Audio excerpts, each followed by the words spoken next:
How to export transparent video in After Effects.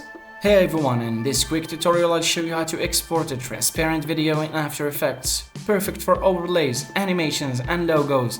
Let's get right into it. First, make sure your composition has transparency. You can check this by clicking the Toggle Transparency Grid button in the top of the preview panel. If you see a checkered background, your video is ready to be exported with transparency.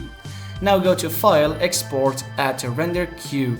In the Render Queue next to Output module, click the text to open the settings.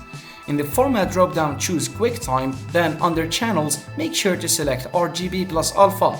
This ensures your video exports with transparency.